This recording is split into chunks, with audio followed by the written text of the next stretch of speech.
I don't know if we'll probably redo the opening. It just doesn't matter. Let's just go.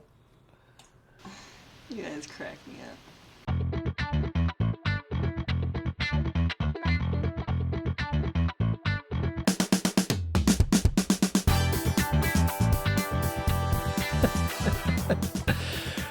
Welcome to the Distracted Driving Podcast.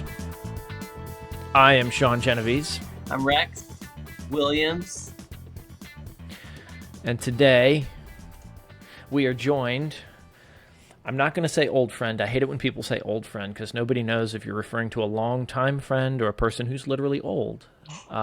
So a friend of the show and of Rex and Sean, Liz Juhnke. Long time guest, first time. I No, might wait, have that's talked not right. over you. You might need to say her name more clearly. Go for it. Well, now I have to say it right. Liz Juhnke. How do you say the last name for exactly? Not junkie. Yeah, Juhnke. Yeah, it's Juhnke. Liz Juhnke. you got it. Juhnke. The H is silent. Juhnke. Well, the German pronunciation is Juhnke, I guess. Oh, Juhnke. Yes, that's what I wanted to know. All the German enthusiasts listening to your show. Oh, we got a bunch of those. Like a whole group of those out there. Yeah. Yeah, but I'm American. Yeah. 9. So Liz was on our previous show. Can I share? The Movement I found the Maker photo. Show. What? You found the I which just photo? found you were just teeing me up. Liz was on the show before. I got the picture. Where is it? Can we put it on the screen or Yeah. something? How do I do that? Share? Hope I don't share any proprietary data. Which screen do I want to? Oh, pick a screen, any It's very screen. difficult. Share.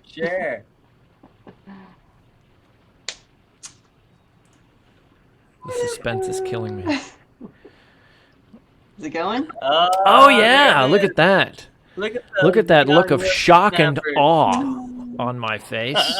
Shock and awe. Jeez, we look like we're at least 5 years younger. I was gonna say you haven't aged. You haven't aged a day. Yeah. Oh, that's awesome. Well, that's because I got rid of the hairs that were aging. They're out of here. I just whitened them up a little bit. Good time.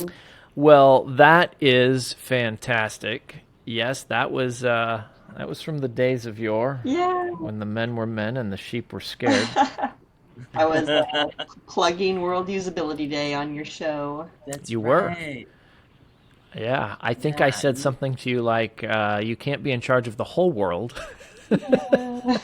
So which part of World Usability Day are you in charge of? Yeah. Just the Boeing flights. Yeah, we were talking Well, about that's flyers. probably yeah, I mean, that's a great place to start. Go, yeah, do your thing with the flyers, Rex. Go ahead. No, I thought you did it. Well, because we were talking about flyers, and you were showing that flyer there on that counter, and then we said, because when you have a flyer, you're legit. Yep, some excellent design skills in the design community. That is the threshold.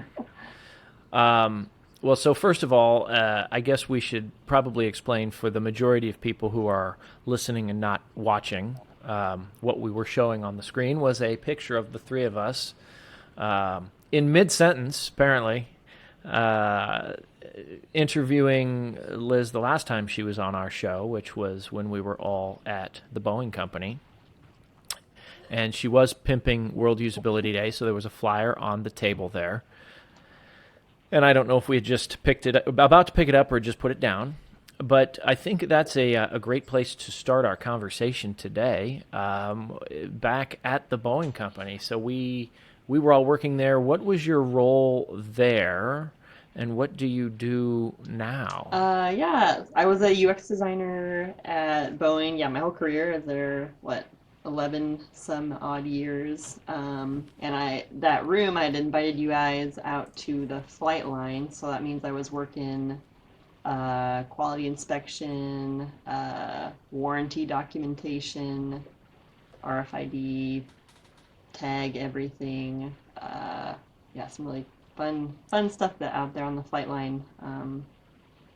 And now I'm at the Home Depot, UX principal. I support post sale, so specifically customer order cancellations and modifications. If you order something from Home Depot and then you're like, actually, I don't want it anymore, or I typed in my address wrong, or like I ordered the wrong product.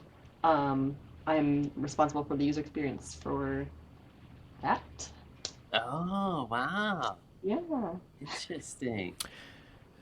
So you're trying to make people feel better about canceling their orders.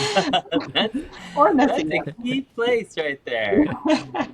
Yeah, Yeah. the software is a big place for, not interacting with the user interface properly. So, lots of room for error. So it's my job to make sure that anything you want to correct, it is also easy to do.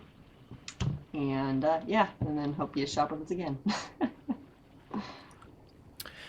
I always figured, and I suppose this comes from shopping at Fry's Electronics, especially around the holidays.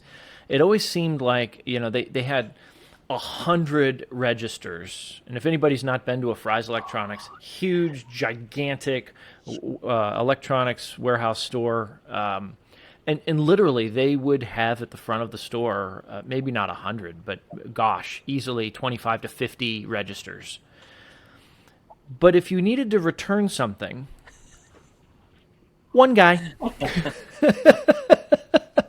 and a line out the door.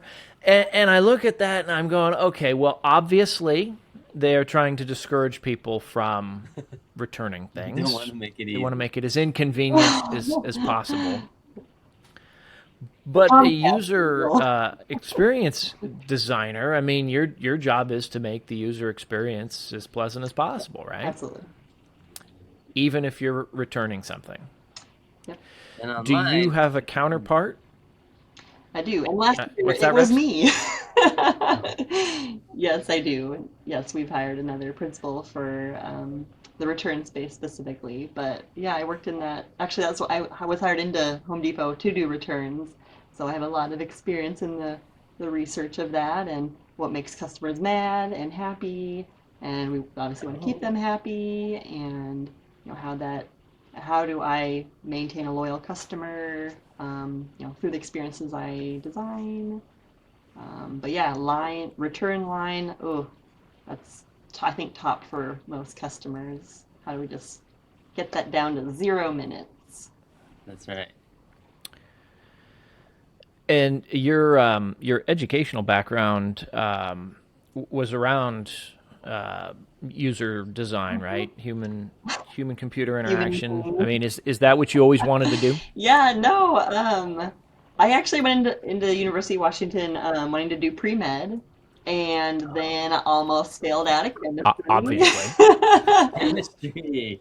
Yeah, no, one of my mom's best friends, she died of breast cancer when I was in high school. So I had started volunteering at the hospital and I was like, I'm going to go into cancer research, and then could not do chemistry. But the gals in my sorority noticed that I was just the tech savvy person and always like helping everyone on their computer and fixing the house computer. And I think one of my sisters was like, you should check out informatics. And so I did via computer science. And so I'm in these computer science classes in the back, like, I don't know what's going on. And everyone's like, staring at me, and no one wants to be in my group projects. And I was just tragic. So informatics is the more extroverted version of CS. It's, you're interested in psychology and talking to people a lot, but you still have that analytics, the analysis piece that I think my brain is kind of wired for. So informatics was the sweet spot. So yeah, my minor was human computer interaction, and the sister department at University of Washington is the Human Centered Design and Engineering department. I'm currently on the advisory board for their department. Oh, cool. HCDE is where Boeing pulls all their like flight deck engineers. So if you want to go more Oh. physical design, you like designing a chair, designing a photocopier. That was like, I think that's like a classic like UX 101 like like class project is like redesign the photocopier. Oh. Um, yeah, so like your I flight deck I engineers are still building. have trouble with those things. I'm sure I don't think anyone uses those anymore, but um, yeah, I'm sure they do. It's probably like redesigned the iPhone now or something. But um, Not the not the VCR recorder. yeah, but yeah. So HCI, we're a little bit more like software focused. So that's kind of my classical training, and then Boeing also paid for a master's in data science. So Oh yeah. snuck through there as well. Didn't realize how much coding data science is. Oops. Oh yeah. I got in, I'm like, first class is calculus, then it's like linear algebra. I'm like, wait, No. what?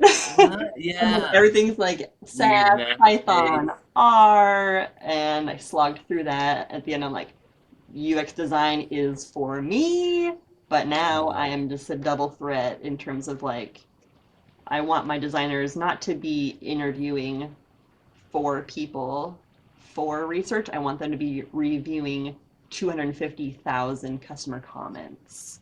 So Oh. the that's kind of my platform as a UX principal is like bringing the big data picture into user research, Oh and it's yeah. a lot of fun because we have access to big data, and it's not like all That's secret and awesome. proprietary, and you can't share it with anyone, and or yeah. Uh-huh. I remember working Right. in a place like that. That's Uh cool. so I want to I have to ask the obvious question. And please answer to the extent you are comfortable. But you were a an ATF at Boeing, correct? I was, and I still feel like that award is I carry it with me everywhere still. Okay, so You might just want to explain what ATF is. yeah, an associate technical fellow is what it stands for. The tech fellowship at Boeing and at large aerospace companies in particular. I know Lockheed had something similar.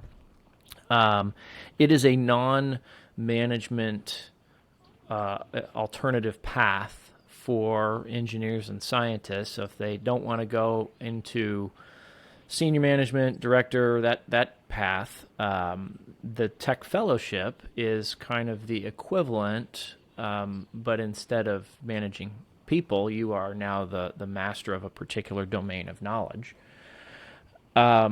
And it's a big deal because they still give you stock and stuff, right? There's like I sat in on one of the I was the note taker for one of the interview boards one Uh, time, which was an interesting experience. It wait, was what'd you sit in on? Cut out. it was the interview board Oh, for the tech you were fellowship. on the panel. I was not on the panel. I was literally the note taker.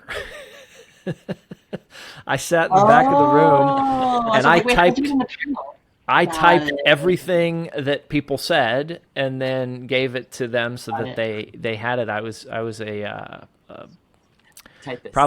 I was going to say I was a glorified stenographer, but I don't even know that I was glorified. I was probably not even very good as a stenographer. But at any rate, it's an interesting process because you have to have certain academic credentials, you have to have certain experience, you have Oh to yeah, have it's letters of extensive. recommendation, and then you go and you have you're They grill interviewed. the shit out of you. They sure as hell do. Yeah, yeah. Yeah. And I don't know, Liz, if you know or can share because I'm not sure what is the percentage that they let in each year. I don't I think know. it's low. So we're talking about I a don't couple know. of people that get admitted every year in their various domains. At Uh, any rate, I know a lot of people were prepping me to not get accepted on my first go as probably the youngest person in the tech fellowship. But Yeah. I'm pretty vicious when I see something I want to do.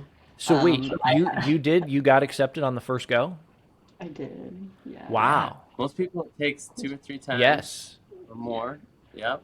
I had over 30 coaches, because like I said, I am ridiculous when it comes to like feedback and iterating. You can tell Yeah. one of my specialties. Right? Um, Right. Well, good for you. That's fantastic. Thank you. And Glad to I come. mean, the question I have though, so that's a big deal. I think that's a great honor. I think it does. You confirmed it comes with some stock options and things like that.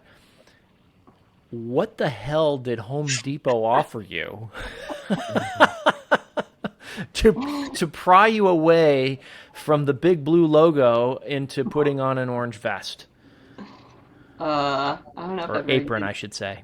it is an apron, yes, I do have a few. You have your own apron. I Yeah. do, yeah. I don't know if I have a very Go. political answer I can share. Okay, that is the end of the first part of our conversation with Liz. It goes on for a little while longer. Probably going to be 2 more sections to this interview. We continue on talking about things like mentorship, culture. We talk a lot about her work at Home Depot, as well as AI. We're going to dabble a little in AI towards the end of the conversation.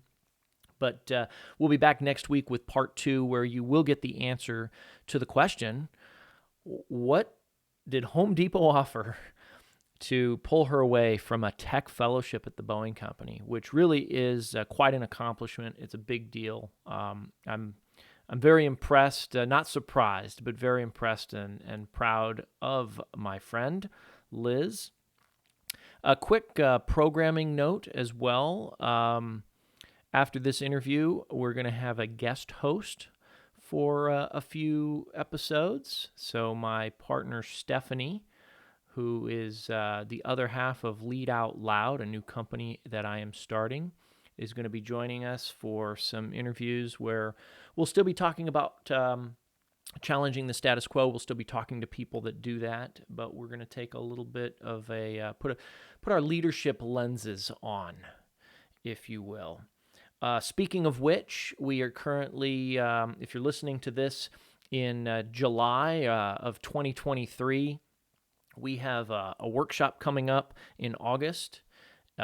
Only 2 spots remaining.